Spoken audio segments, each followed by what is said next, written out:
Now, from Wish TV, this is The Zone Extra, presented by Old National Bank. Coming up tonight, the football season rolls through regionals, and teams are one win away from the state finals. In the Coach's Corner, we look back and celebrate a boys soccer state championship for the Carmel Greyhounds. Plus, our Athlete of the Week is a senior leader for a top 10 Center Grove girls basketball team. I think our team chemistry is a really big strength of ours. I think all of us are really close off the court, and that really helps us to bond on the court. Excitement is high. The Zone Extra starts now. Hi, everybody. Good evening to you, and welcome to the Zone Extra. I'm Anthony Calhoun. What a great week of high school sports as the football postseason takes center stage, and the girls' basketball season actually heats up. In the Coach's Corner tonight, for the first time in 19 years, Carmel is a state champion in boys soccer. The Greyhounds coach Shane Schmidt and a pair of his players are here with us to talk about the big win and the state championship and their amazing season that is on the way. Plus, our Athlete of the Week is a leader for Center Grove girls basketball and a Davidson commit. Meet Trojan senior Gracyn Gilliard.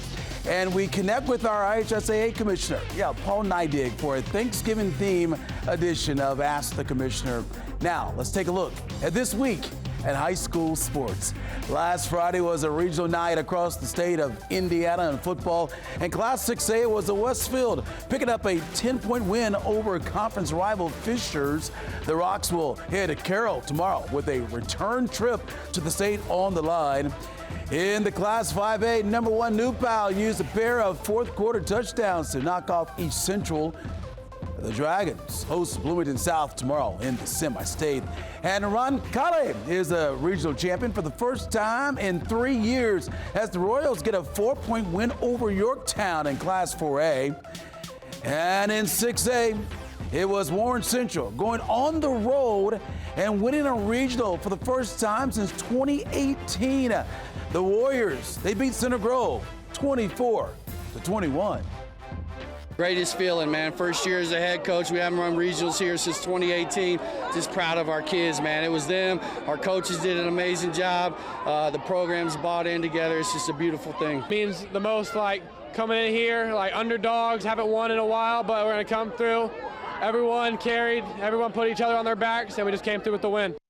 Wow, what a win for Warren Central last week. Okay, also in 6A on Friday, it was a clash of defending state champions as Decatur Central hosted Brownsburg. Third quarter, A.J. Job takes it up the middle right there, takes a Brownsburg touchdown right there. That's in for the TD. Dogs led by 18 at that point. Hawks are not going away at all. Braylon Moores cuts loose, and he's gone. 72 yards for the touchdown. Feeling pretty good, but tell you what, folks, it was too much of the Dogs last week. Job again in for the TD there. Brownsburg is a regional champion once again, 47-23. They get the win. That sets up a major matchup here when you think about it. Warren Central and the Warriors' first-year head coach, J.T. Whitaker, who spent the past several seasons as Brownsburg's offensive coordinator under head coach John Hart. JT is like family, and sometimes family moves away, just like as my family, my real family moves away. So we're extremely close. We'll be bitter rivalries during the game, and then we'll hug each other afterwards. I think we will support each other's programs anytime we're not playing each other.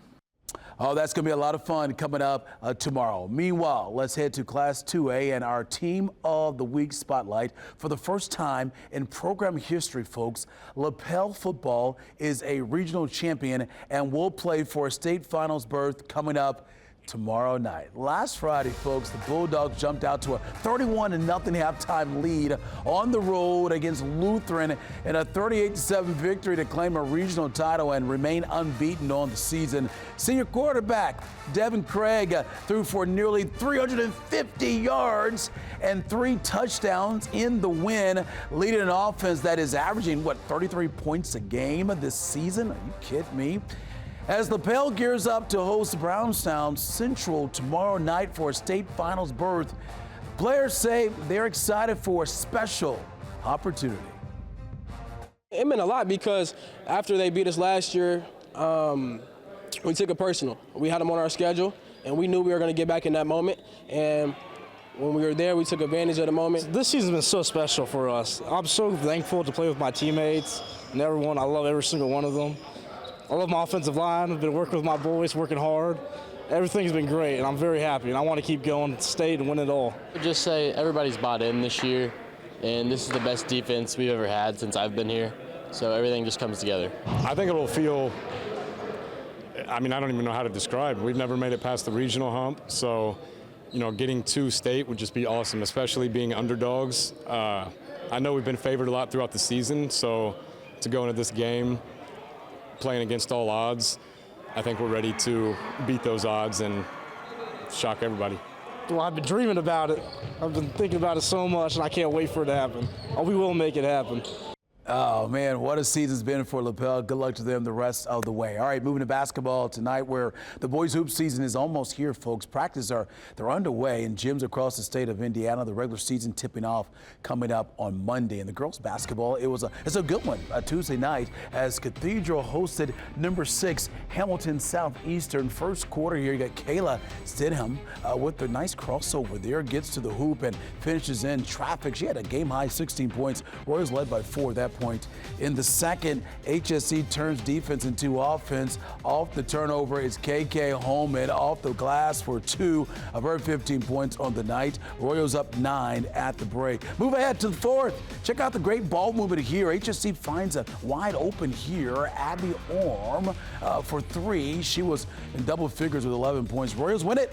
Final score, that was 43-22 is the final. Okay, time for a break, folks, but much more coming your way here on the Zone Extra. Up next, it's time for the Coach's Corner. For the first time in 19 years, Carmel is a boys soccer state champion. Cannot wait to talk to Coach and a couple of his key players who got that state championship. That's on the way. And still ahead, she's a senior leader for a top 10 girls basketball program. We'll introduce you to our athlete of the week from Center Grove High School. That's on the way. This is the Zone Extra, presented by Old National Bank. This is the Zone Extra Coach's Corner. Okay, we're back here on the Zone Extra. Anthony Calhoun here with you tonight. Earlier this month, Carmel boys soccer, they won program's second state title and first in 19 years. Please welcome to the show tonight, head coach, man right to my right side, Shane Schmidt, along with senior Quinn Wu here with us and junior Gray Morgan. Thank you guys for joining us here on the show. Yes, and, I was talking about you before we go in the commercial break there about how we had the boys tennis team here winning the state championship and now the soccer team as well. I know it's got to make you feel good how much these guys have worked so hard to win the state title. How sweet is it? Oh, man, it was unbelievable, to be honest with you. It's like a weight was lifted off my shoulders in a way, just these expectations that I set on myself. But I think the most, the special thing to me was to see the process that the boys did and they bought into and they wanted to run and everything that they did behind closed doors, so to speak, when nobody was there is what led to them finding success on the field and continuing to build on it. And just, obviously the end product was amazing, but the process was pretty cool to see. And guys, the ultimate goal is to win the state title, and that's your goal when you start the year. But and then you realize, oh my goodness, we actually achieved that. What was that moment like for you? It was super special. Being able to do it with a great group of guys, a great coaching squad was amazing. It was a little bit bittersweet at the end, knowing this was our last game with these guys, but we got the result we wanted, so super happy about that. Yeah, as far as for you, how great was it? Yeah, we had a really intense game against Brownsburg in the regional finals, and that was when it really hit me, wow, we have a real opportunity to do this. And when it happened, I remember the final whistle blew, and I was so happy, but like Quinn said, it was just bittersweet, realizing that was the last game I'm going to play with all the seniors. It was fantastic, though. It was surreal. Yeah, well, let's take a look at some of the highlights from that match there and how you guys got the job done. Coach, what stood out to you about what you saw from your guys here throughout the entire postseason, especially here in the championship match? Their willingness to work for each other and to go the extra mile and to recover goal side and to run hard and to do all the little things that we talked about. Micro bursts, as the boys like to say, but I'm the one who said it first from reading an article. But I mean, they were just relentless, and they played for each other and with each other. And our motto this year was trust the process, and they truly trusted the process, and they embodied it really, and it was fantastic. Yeah, and Quinn, been out there, what was it like for you to take part in that state championship match there, but also play with your brothers and get it done and get the job done, and a tough match there when you think about it? It was amazing. As I said, these guys were like family with me throughout the season, whether it be at the team dinners, throughout the practices, early in the mornings. I mean, we got really close, so being able to do it with this group was super special and something I'll remember for a long time. Yeah, and you know, when you got the trophy, they always say there's nothing like getting that trophy, the state trophy, the iconic state trophy for these state championships. And Greg, take us through that. What was that moment like? The celebration with yourself and your teammates. Look at you guys here just going all over the field. I know that had to feel sweet, right? Yeah, I mean, I remember when that final buzzer went off and I just kind of laid on the field for a second. I was like, wow, like we really did it. My brother put in the program, and so leading up when he was a freshman, like just thinking about what it would be like to win a state championship and getting that medal put around our neck, holding the trophy, Quinn drinking the milk. I mean, it was just fantastic. It was like, it just felt like I was literally living inside one of my dreams. Yeah, and Quinn, what do you appreciate most about, you know, the guys this year and what you guys were able to accomplish? I think just the brotherhood. I mean, everyone was on the same page. We all wanted it badly. I think it's rare to find in teams a group of guys who everyone's committed, everyone's bought in.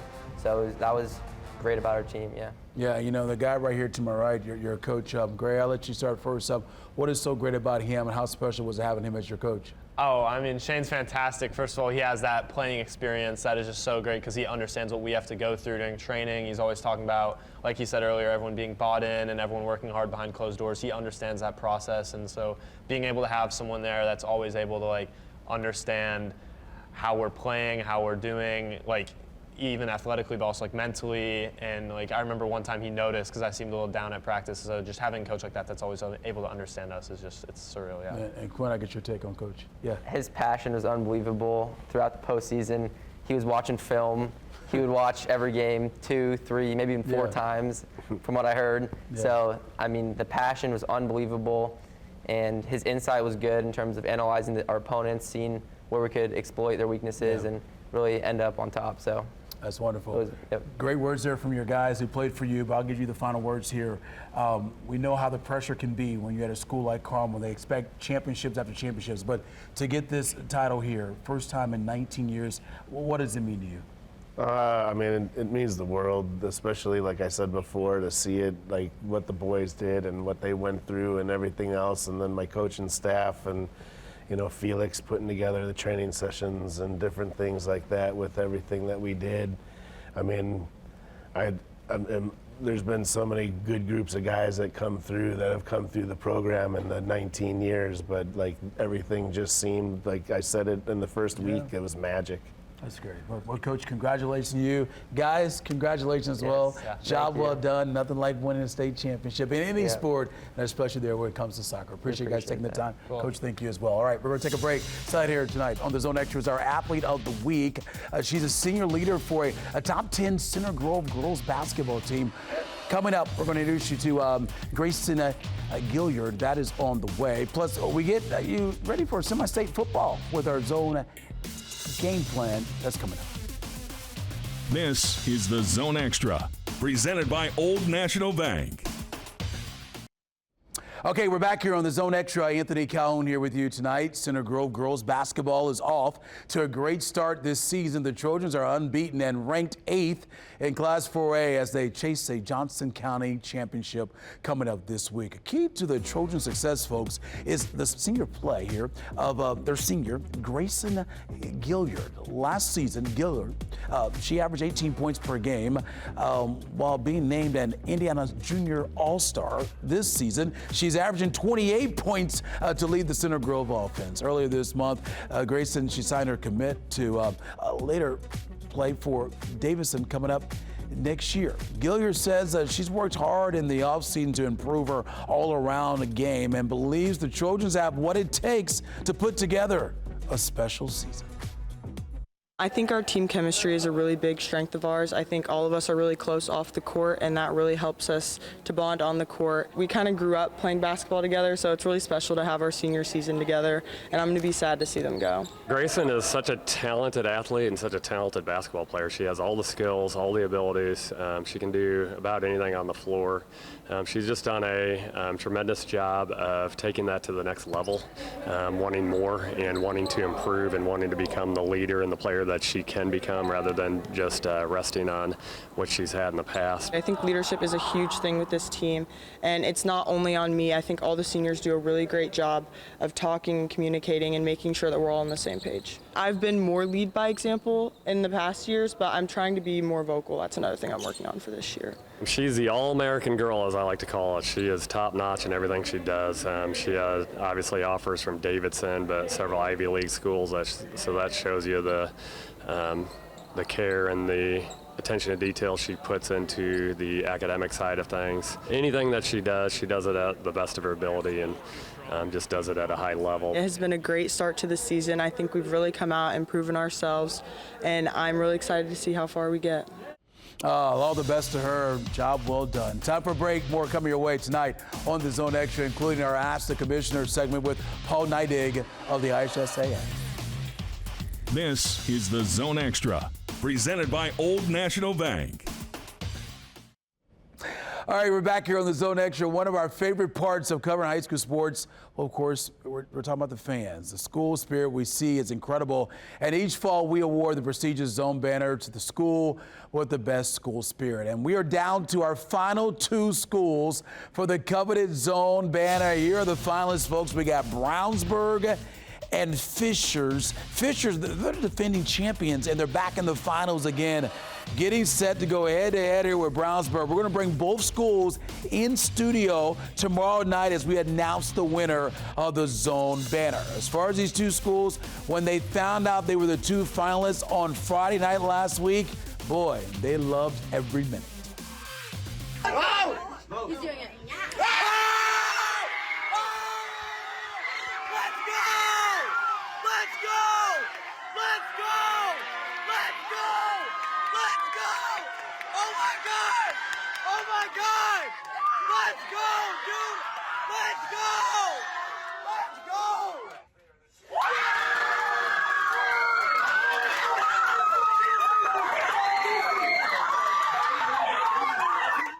Unbelievable. Hey, this is what those two schools are fighting for right here, competing for the Zone Championship banner presented by Crew Car Wash, Bailey & Wood, and Yad Bag. We are giving this huge banner to the school that is in the zone and has the best school spirit. Will it be Brownsburg or Fishers who will win the banner? We revealed the banner live tomorrow night on the Zone right here on Wish TV. I cannot wait. All right, now it's time to ask the commissioner as we take our questions to IHSA Commissioner Paul Neidig and bring you his answer. Here we go. This week's question, with Thanksgiving a week away, what dish are you making for your family dinner? Oh my, Thanksgiving is such a, and you know, we start our Thanksgiving off with a Thanksgiving meal here at the office. And so we have people that bake different things and the traditional turkey and ham. And it's really great to have our pre-Thanksgiving meal here at the office. And oftentimes I bring what we would call flitters. My grandmother made flitters, and they're basically homemade noodles in a chicken broth. And we make those. I still make those for my family, but I also make them here for the office. And again, it's just my family's tradition, and that's always my favorite meal growing up was the flitters that we got for Thanksgiving, and I try to pass that on here to the staff at the office. Always great to hear from the commissioner. All right, it's a big night of high school football across central Indiana, and with the semi-state round of tournament on the line. Of course, the winners advance to Lucas Oil Stadium to play for a state championship. Of course, we got you covered all the high school football scores and highlights on the Zone starting tomorrow night at 11:08. Let's take a look at some of the semi-state games we'll have covered for you. We got Westfield getting set to take on Carroll. We got Warren Central against Brownsburg. That should be a good one. Bloomington South against New Pal. Heritage Hills against Ron Cully, and Brownstown against Central, that is, against LaPel there. Good luck to all those local teams. They get ready to try to get one more step chance to play at Lucas Oil Stadium. Folks, thank you so much for watching The Zone Extra. Don't forget, download the All Indiana Sports app. You need it today. We'll see you back here next week, same time, same place.